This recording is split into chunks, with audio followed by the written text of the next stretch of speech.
Good morning students. अपन लोग मनु की परराष्ट्र नीति को ले रहे थे और इसमें अपन लोगों ने मंडल सिद्धांत को लेना शुरू किया था। आज अपन लोग ले रहे हैं षाड्गुण्य नीति। मीन्स किसी भी राजा के द्वारा दूसरे राज्यों के प्रति, दूसरे राज्य के प्रति किसी एक विशिष्ट परिस्थिति में जो अपनाई जा सकने वाली नीतियां हैं, उनका जो विवेक सम्मत निर्णय, उनका विवेक सम्मत विकल्प है, उसे षाड्गुण्य नीति के अंतर्गत रखा गया है। मनु स्मृति में षाड्गुण्य नीति के अंतर्गत 6 प्रकार के विकल्प रखे गए हैं। इसमें सबसे पहला है संधि, दूसरा है विग्रह, तीसरा है यान, चौथा है आसन, पांचवा द्वैधी भाव और छठा संशय। मनु के अनुसार राजा को ये एक सलाह है, एक परामर्श है कि जब भी किसी भी प्रकार की प्रतिकूल परिस्थितियां हैं या अनुकूल परिस्थितियां हैं, वो विदेश नीतियों का निर्धारण करते समय या दूसरे राजा के प्रति नीति का निर्धारण करते समय इन 6 विकल्पों में से समय और परिस्थिति के अनुसार ही निर्णय लेने का कार्य करें। इसमें सबसे पहला है संधि, जिसको लेकर के मनु का ये सुझाव है कि राजा के द्वारा तात्कालिक हित को ध्यान में रख करके और भविष्य में होने वाले लाभ और हानि को ध्यान में रख करके किसी दूसरे राष्ट्र के साथ मेल कर लेने को संधि का नाम दिया गया है। मनु ने संधि के 2 प्रकार बताए हैं, एक सम्मान कर्मा संधि और दूसरा है असमान कर्मा संधि। मनु का ये सजेशन है कि जहां तक हो सके राजा को संधि की नीति अपनानी चाहिए, क्योंकि हम विग्रह की नीति अपनाएं या यान की नीति अपनाएं या किसी भी प्रकार की हॉस्टिलिटी की नीति को यदि हम अपनाते हैं तो युद्ध जो है वो अनिश्चित होते हैं, उनका जो परिणाम होता है वो अनिश्चित रहता है। और ऐसी स्थिति में विग्रह की नीति को अपनाने से पहले हमें संधि के माध्यम से, मेल मिलाप के माध्यम से संबंधों को बनाने पर ध्यान देना चाहिए। दूसरा जो विकल्प है मनु के द्वारा, वह है विग्रह। इसके अंतर्गत किसी दूसरे राज्य को जीतने की इच्छा या उसे पीड़ा पहुंचाने की इच्छा से किया गया जो सशस्त्र आक्रमण है, मनु ने उसे विग्रह का नाम दिया है। और मनु ने 2 प्रकार के विग्रहों का जिक्र किया है। एक, शत्रु पर विजय प्राप्त करने के लिए शत्रु पक्ष की कमजोरियों का ज्ञान प्राप्त करके यदि विग्रह किया जाता है तो यह विग्रह का प्रथम प्रकार है। और दूसरे, राजा के द्वारा किसी मित्र पर किए गए आक्रमण के प्रतीकार में यदि किसी प्रकार से विग्रह की नीति को अपनाया जा रहा है तो मनु इसे विग्रह का द्वितीय भेद बताता है। और यहाँ पर मनु का सीधा सीधा सुझाव है कि राजा को विग्रह की नीति तभी अपनानी चाहिए जब राज्य की जो परिस्थितियां हैं वो परिस्थितियां बिल्कुल उसके अनुकूल हों। तीसरा है यान। इसके अंतर्गत विजय की इच्छा से या शत्रु को पीड़ित करने के उद्देश्य से एक राज्य के द्वारा दूसरे राज्य पर किया जाने वाला आक्रमण यान कहलाता है। यदि समर्थ राज्य शत्रु को किसी आपत्ति में देख करके आक्रमण करता है तो मनु के अनुसार ये प्रथम यान कहा जाता है।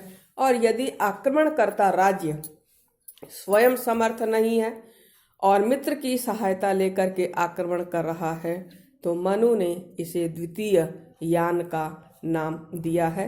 और इस संदर्भ में मनु का ये स्पष्ट रूप से मानना है कि राज्य के द्वारा यान का प्रयोग तभी किया जाना चाहिए जब उसकी सेना बलवान हो और शत्रु पक्ष दुर्बल परिस्थिति में हो।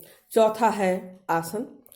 मनु के अनुसार राजा के द्वारा आक्रमण के स्थान पर न्यूट्रल हो जाना या उपेक्षा धारण करके युद्ध की प्रतीक्षा करना या युद्ध करने की जो परिस्थितियां हैं उसकी परिस्थितियों के उत्पन्न होने की प्रतीक्षा करना, उसे आसन का नाम दिया गया है। मनु के अनुसार आसन दो प्रकार के हैं।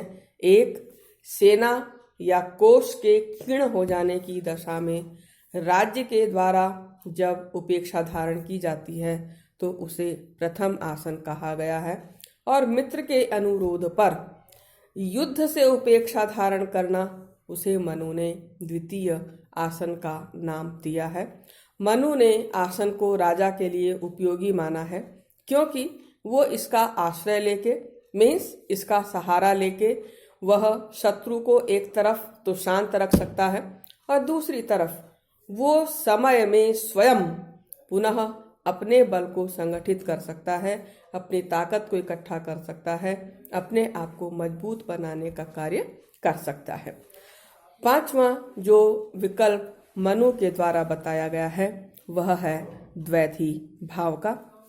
इस गुण की व्याख्या करते हुए मनु का ये कहना है कि जब एक राजा के द्वारा अपनी सेना के कुछ हिस्से को, कुछ अंश को किसी एक स्थान पर सेनापति के अधीन रख करके स्वयं कहीं और रहता है तो इसे द्वैधी भाव का नाम दिया गया है, जिसको हम इस रूप में भी ले सकते हैं कि एक तरफ तो राजा स्वयं अपनी सेना की एक टुकड़ी के साथ लगा हुआ है और दूसरी तरफ वह शत्रु को धोखा देने के हिसाब से या शत्रु को भ्रम में रखने के हिसाब से सेनापति के नेतृत्व में एक दूसरी टुकड़ी को कहीं पर उसने और डिप्लॉय कर रखा है।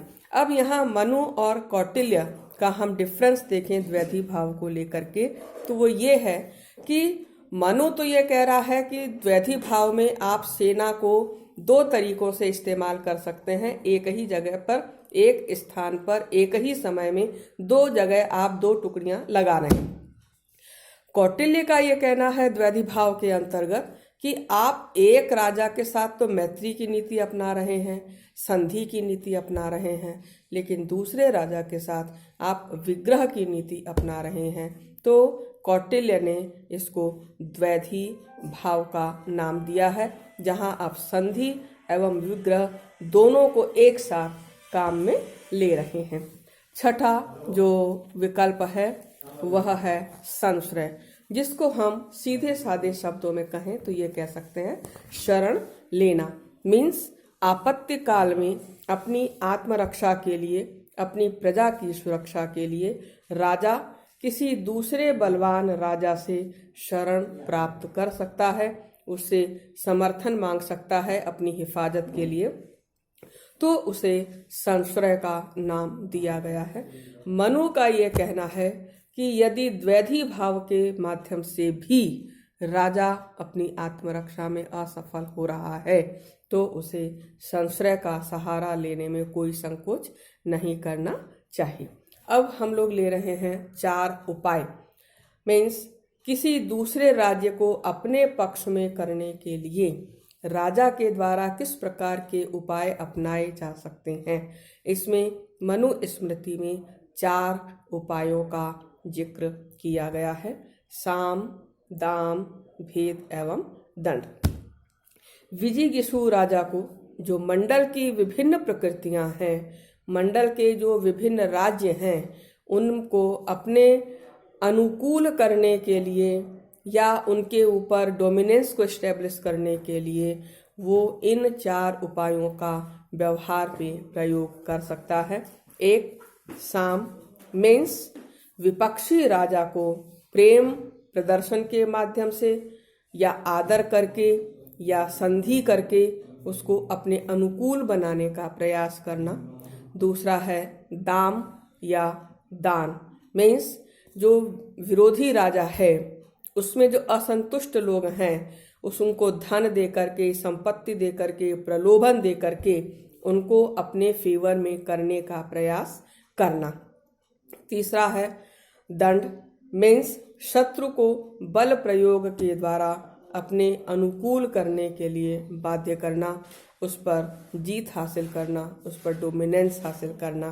और आखिर है भेद।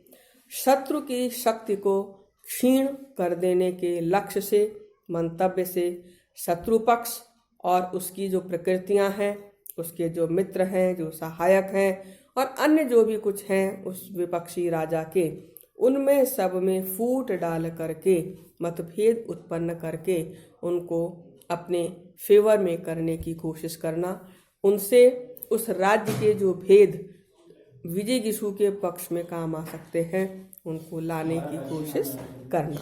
कल अपन लोग लेंगे परराष्ट्र नीति का व्यावहारिक पहलू। Thank you.